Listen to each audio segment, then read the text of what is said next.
ক খ গ ঘ এই চাৰিটা বিকল্পৰ পৰা 10 ছেকেণ্ডৰ ভিতৰত শুদ্ধ উত্তৰটো অনুমান কৰিবলৈ চেষ্টা কৰিব।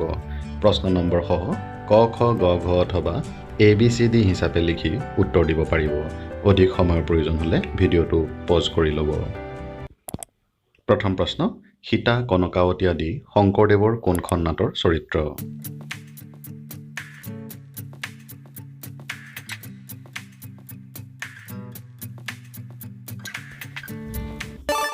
শুদ্ধ উত্তৰ ৰাম বিজয়। শংকৰদেৱৰ 6খন নাটকৰ ভিতৰত একমাত্ৰ নাটক যাৰ কাহিনীভাগ ৰামায়ণৰ আদিকাণ্ডৰ পৰা লোৱা।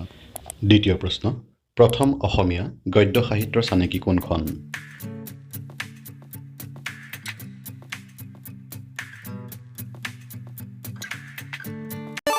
শুদ্ধ উত্তৰ ভট্টদেৱৰ কথাগীতা।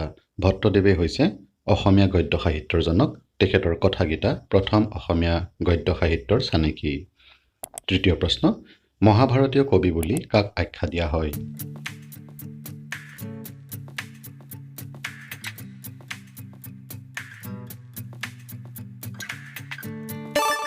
ৰাম সৰস্বতী। ৰাম সৰস্বতীয়ে মহাভাৰতৰ বিভিন্ন পৰ্বৰ আধাৰত কেইবাখনো গ্ৰন্থ ৰচনা কৰিছিল। চতুৰ্থ প্ৰশ্ন, মাধৱদেৱে কোন ভাগ ভটিমা ৰচনা কৰিছিল?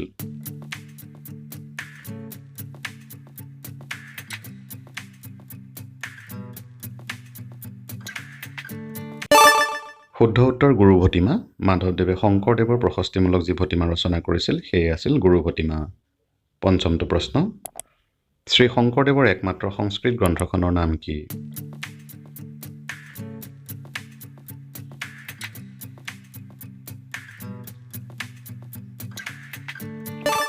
শুদ্ধ উত্তৰ ভক্তি ৰত্নাকৰ। ষষ্ঠ প্ৰশ্ন, শ্ৰী শংকৰদেৱে কোনজন ৰজাৰ গুণানুকীৰ্তন কৰি ৰাজভটিমা ৰচনা কৰিছিল?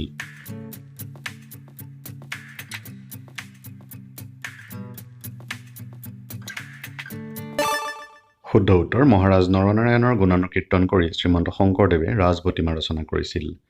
সপ্তম প্ৰশ্ন, প্ৰথম অসমীয়া সামাজিক নাটকখনৰ নাম কি?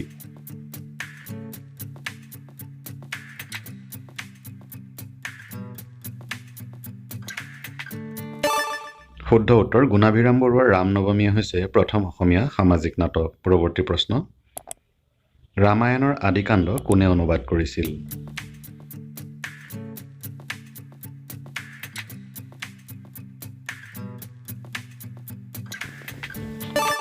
শুদ্ধ উত্তৰ মাধৱদেৱে ৰামায়ণৰ আদিকাণ্ড অনুবাদ কৰিছিল।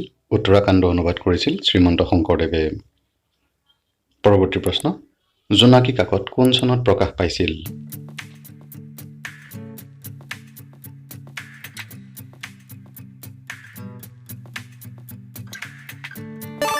নৱমটো প্ৰশ্নৰ শুদ্ধ উত্তৰ 1889 চনত জোনাকী কাকত প্ৰকাশ পাইছিল। 1885 চনত আসাম বন্ধু, 1891 চনত বিজুলী আৰু 1846 চনত অৰুণোদয়।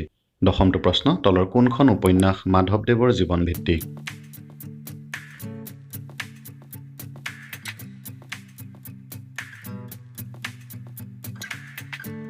বন্দুকা বেহাৰ মেদিনী চৌধুৰী ৰচিত। ধন্য নৰতনুভাল ছৈয়দ আব্দুল মালিক ৰচিত শংকৰদেৱৰ জীৱন ভিত্তিক। জাক ৰীণাহিকেও পাম লক্ষীনন্দন বৰা ৰচিত শংকৰদেৱৰ জীৱন ভিত্তিক। আৰু সেহি সব্যসাচী লক্ষীনন্দন বৰা ৰচিত গড়মূৰীয়া সত্ৰাধিকাৰ পীতাম্বৰ দেৱগোস্বামীৰ জীৱন ভিত্তিক। কিন্তু প্ৰশ্নটোৰ শুদ্ধ উত্তৰ বন্দুকা বেহাৰ। পৰৱৰ্তী প্ৰশ্ন, প্ৰথম অসমীয়া উপন্যাস কোনখন?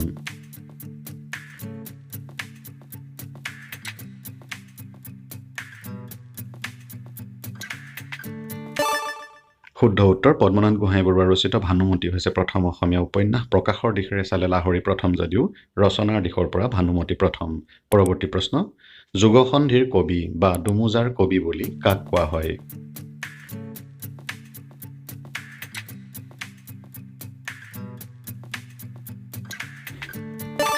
শুদ্ধ উত্তৰ দেৱকান্ত বৰুৱা।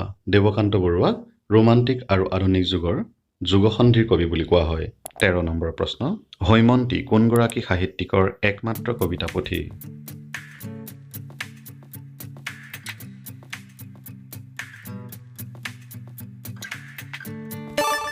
হোমেন বৰগোহাঁইৰ একমাত্ৰ কবিতা পুথিখনৰ নামেই হৈমন্তী। তলৰ কোনখন গল্পপুথি সৌৰভ কুমাৰ চলিহাৰ দ্বাৰা ৰচিত?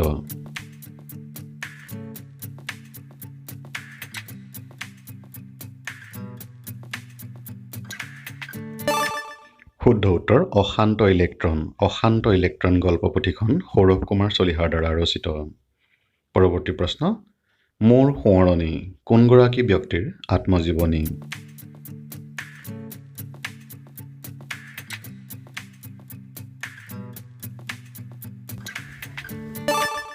পদ্মনাথ গোহাঁই বৰুৱাৰ আত্মজীৱনীখনৰ নামেই মোৰ সোঁৱৰণী। 16 নম্বৰ প্ৰশ্ন, প্ৰান্তিক এই পষেকীয়া আলোচনীখনৰ প্ৰতিষ্ঠাপক সম্পাদকগৰাকী কোন?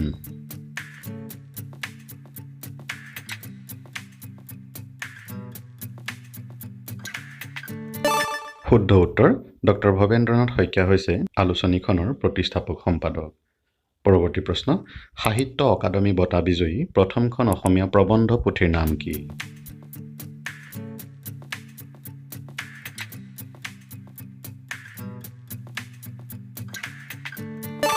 শুদ্ধ উত্তৰ ডক্টৰ বিৰিঞ্চি কুমাৰ বৰুৱা ৰচিত অসমৰ লোক সংস্কৃতি নামৰ গ্ৰন্থখনেই হৈছে প্ৰথম সাহিত্য একাডেমী বঁটা বিজয়ী প্ৰবন্ধ পুথি। পৰৱৰ্তী প্ৰশ্ন, শেৱালী সুন্দৰ কোঁৱৰ আদি জ্যোতিপ্ৰসাদ আগৰৱালাৰ কোনখন নাটকৰ চৰিত্ৰ?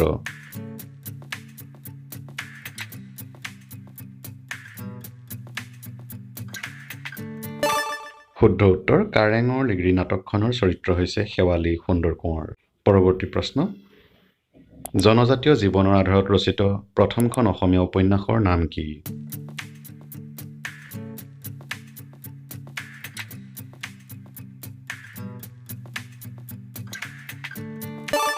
শুদ্ধ উত্তৰ ৰজনীকান্ত বৰদলৈৰ মিৰিজীয়ৰীয়ে হৈছে জনজাতীয় জীৱনৰ আধাৰত ৰচিত প্ৰথমখন অসমীয়া উপন্যাস। 20 নম্বৰ প্ৰশ্ন, অতুল চন্দ্ৰ হাজৰিকাৰ বনীজ কোঁৱৰ শ্বেক্সপিয়েৰৰ কোনখন নাটকৰ অসমীয়া অনুবাদ?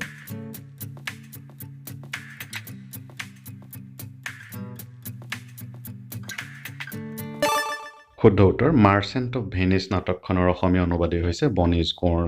অনুবাদক অতুল চন্দ্ৰ হাজৰিকা। শেষৰ দুয়োটি প্ৰশ্ন আপোনালোকলৈ আগবঢ়ালোঁ। কোনগৰাকী কবিক প্ৰতিমাৰ খনিকৰ আখ্যা দিয়া হয়? হেম বৰুৱা, চন্দ্ৰকুমাৰ আগৰৱালা, আনন্দ চন্দ্ৰ বৰুৱা, ৰাম গগৈ। আপোনালোকৰ পৰা শুদ্ধ উত্তৰটো আশা কৰিম। আনটো প্ৰশ্ন, অসম সাহিত্য সভাৰ সভাপতিৰ আসন শুৱনি কৰা প্ৰথমগৰাকী মহিলা কোন আছিল? নলিনীবালা দেৱী, নিৰ্মল প্ৰভা বৰদলৈ, ধৰ্মেশ্বৰী দেৱী বৰুৱানী আৰু স্নেহ দেৱী। এইকেইগৰাকীৰ মাজৰ পৰা শুদ্ধ উত্তৰটো আপোনালোকে বাছি লিখিব। আন এটি ভিডিঅ'ত পুনৰ লগ পাম। ধন্যবাদ।